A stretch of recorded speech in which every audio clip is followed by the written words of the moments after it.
Now, Jacob, you are the expert on all things, and today we'll be talking very briefly about breathing and stress. And I've always been interested in the relationship between breathing and stress. You see a lot of yoga vision, and they do those breathing activities, and a lot of hippies love their breathing, and they talk about how important it is to have 4 deep breaths out and whatever.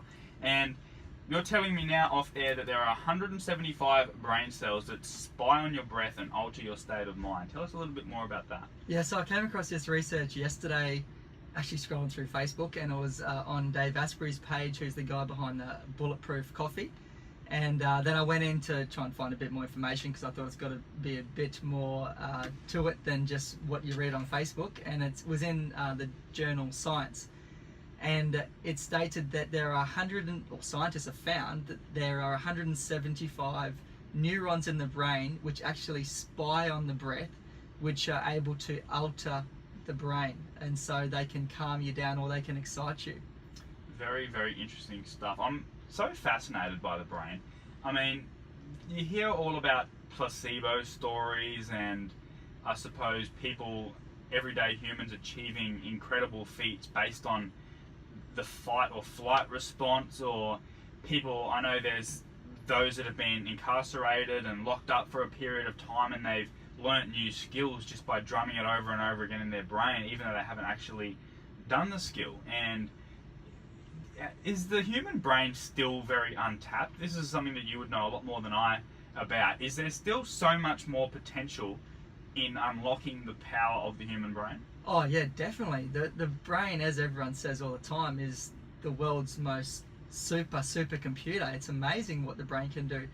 You can have a brain injury and the brain can overcome that and just start using another part of the brain to start doing different activities. So while this is what I was actually thinking about yesterday, while there are 175 neurons in the brain, so a neuron is a nerve cell, so you've got cells through your body, and a neuron is just a nerve cell in the brain or the spinal column, is also a part of so you've got the central nervous system, which is the brain and spinal column, and the peripheral nervous system, which is all the other nerves outside of that.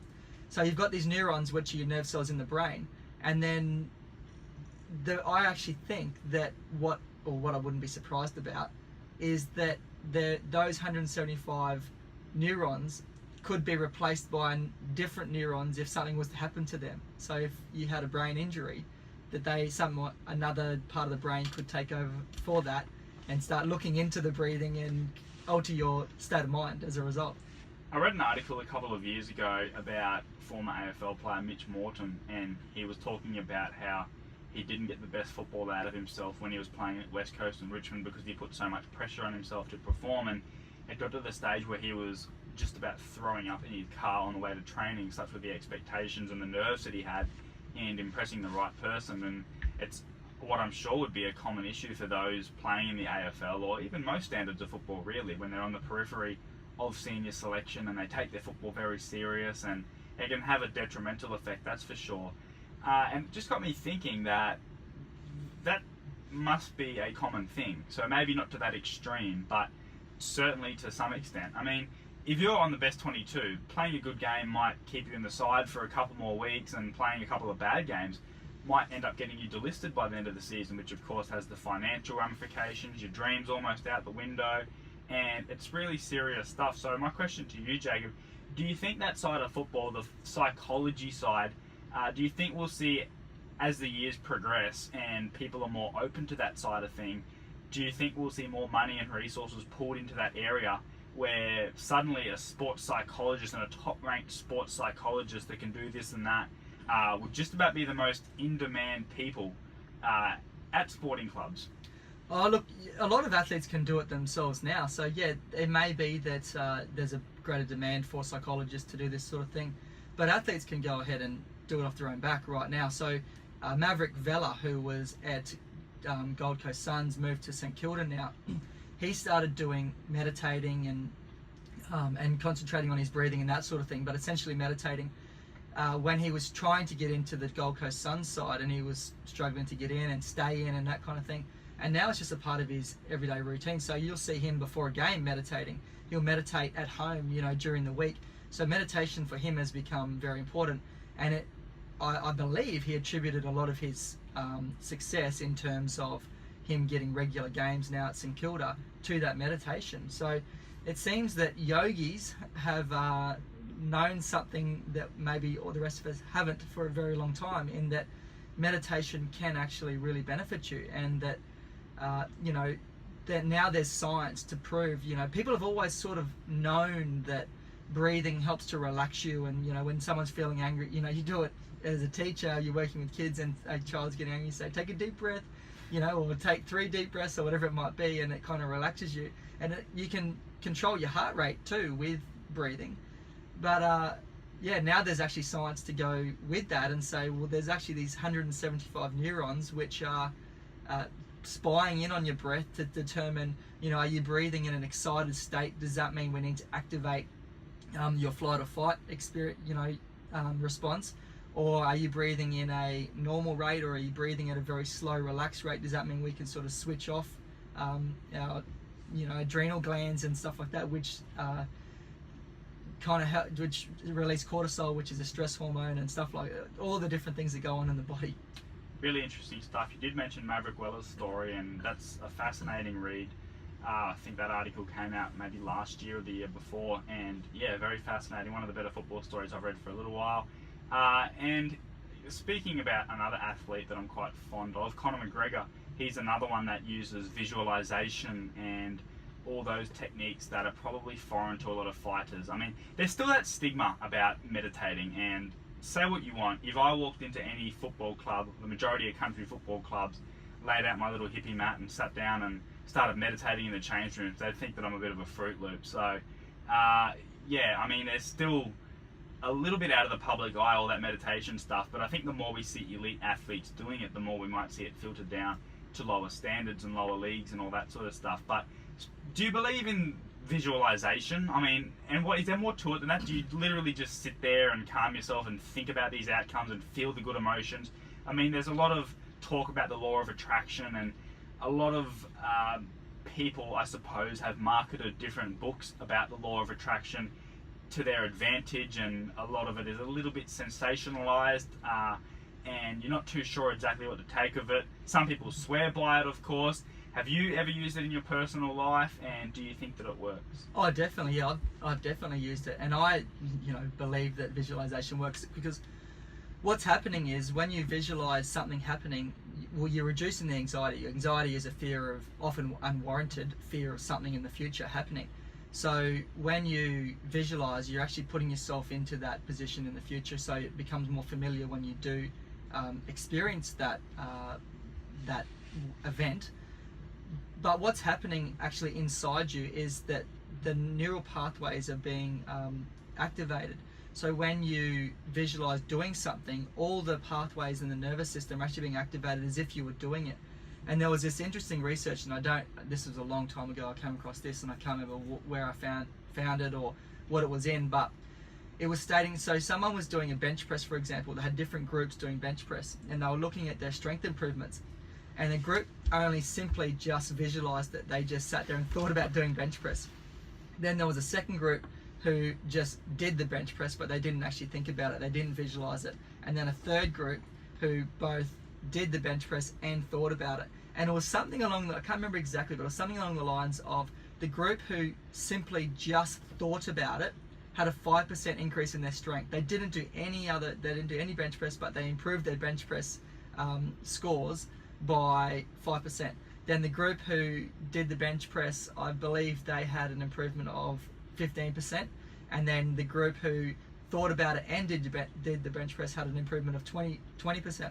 So you can see that there was a 5% improvement just by simply thinking about it. And that's what's happening. So you're not activating the muscular system, which is where you're developing most of the strength, but you're actually activating the neural system, which is sending the message. So your nervous system is getting better at sending that message along all the little nerve cells in order to tell your body what to do. So when it then activates that motor pattern in the future, it's much more effective at doing it.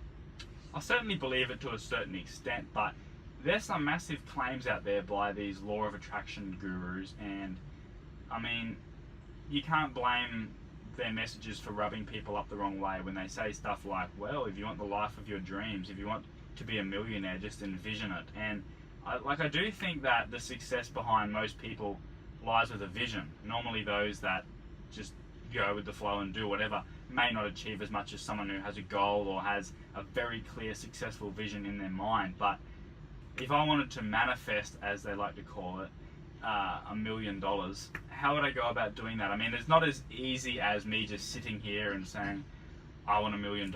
And then people say, no, don't say the word want, because then you're always sending the message to the world that you want it. You need to act like you've got the $1 million. But at the same time, if I went straight from here and spent $500 buying coffees for everyone in Mitchell Street, that's probably not going to be a wise investment. And I'd feel a little bit nervous resting back and saying, yeah, it's all right, I'm a millionaire, wink, wink, to the world. So surely there's a lot more to it than that. Well, so you're probably getting a little bit mixed up with visualization and just having a vision.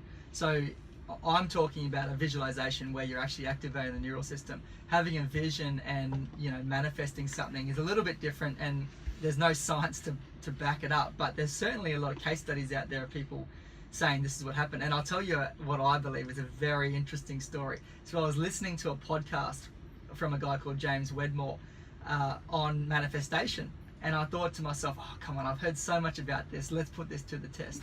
Okay, this afternoon when I get home, I was listening to it in my car. This afternoon when I get home, there's going to be $100 in my letterbox. I don't know if there's something in that. Maybe the fact that I said there's going to be and didn't say want, as you said, don't say want. And I thought it was a little bit crazy, but I think that what the key is, you have to truly believe it. Yeah. Let me get to this. Do you think there's going to be $100 in my letterbox when I got home that day? This is suspense. So I got home and I was so excited to check the letterbox to see, you know, kind of, you know, I was believing that there was going to be. I opened that letterbox up and I pulled out, guess what I pulled out? I pulled out two $100 sport or sport vouchers it was. So I was like, I think you have to be open to how, if you are going to take this law of attraction and manifestation on, you have to be open to how it's going to show up in your life. And you have to be, what they say is you have to be clear on exactly how it's going to show up. So for me, I said there's going to be $100 in my letterbox. Essentially there was two lots of $100. So there was $200 in my letterbox because I didn't have to go and pay the sports for my kids to go and do sport. The government was giving me $200 of free money. So, you know, so there was these $200 sport vouchers in there. And when I say you have to be very clear on what you want, I'll give you a very quick other little story from this James guy that I was talking about. So he said he wanted to be more adventurous in his life. Lo and behold, a couple of days later, one of his mates comes to him and hands him tickets to go skydiving. And he hated jumping out of a plane, and the idea of jumping out of a plane, and he hated heights and all the rest of it. But he ended up going and doing it. He initially said, no, I'm not doing it. That's just scares the bejesus out of me. There's no way I'm going to go and jump out of a plane. And then anyway, his mate kind of called him out, put him on Facebook, called him a wuss, and in the end he felt like he had to do it. And you know, you get those stories where people, you know, like they don't want to do something like that and they go and do it as the best thing in their life. This is not that story. Oh. He said he hated it the whole way down. He was, you know, absolutely petrified. Got down, got to the bottom, was safe on the ground, still hated the experience and still hates it to this day. So what he was saying is that you have to be very clear on what you want, so that when you do put something out to the universe, as you would say with manifestation, you have to be clear on how that's going to show up. So, but you have to be open to how it might show up. What do you mean by have to be open? Well, so what I mean by, so I said I wanted $100 in my letterbox. You know, if I was to say, you know, no, there wasn't a $100 note sitting in my letterbox, then that doesn't work. I think I understand where you're coming from here, but my counter argument, and we will move on from the law of attraction because we could probably talk about it all day and people are getting very bored, but I don't think that it always works. I think that a lot of people clutch at the straws a little bit. So, I mean, if I said right now, all right, I want to be rich, you know, and or not want, or whatever, I did the right terminology to manifest richness, and I walked outside and saw $1 on the ground, I'd probably be jumping for joy. Oh, it worked. But really, come on, sometimes there's just little tiny coincidences in life, isn't there? Well, is rich just about money? Oh, now you're getting philosophical here, Jacob. But let's say I wanted to have an abundance of money and I found $1 coin. That's hardly an abundance of money, but I feel as though these law of attraction gurus and books would put an example like that in their publication. Yeah, probably, but you know, this is where you're using both the left and the right side of your brain, so your analytical side and your creative side, and you know, so at the same time, I think everyone's going to accept that if you want to have, you know, lots of money, then you need to go out and you need to work hard for it at the same time. Not necessarily work hard, because if you're loving something, you're probably not feeling like you're working hard, but you do need to work for things, and the harder you have to work for something, the more they mean. So, you know, I think most people would acknowledge that you can't just sit there and wish for, you know, winning a lottery.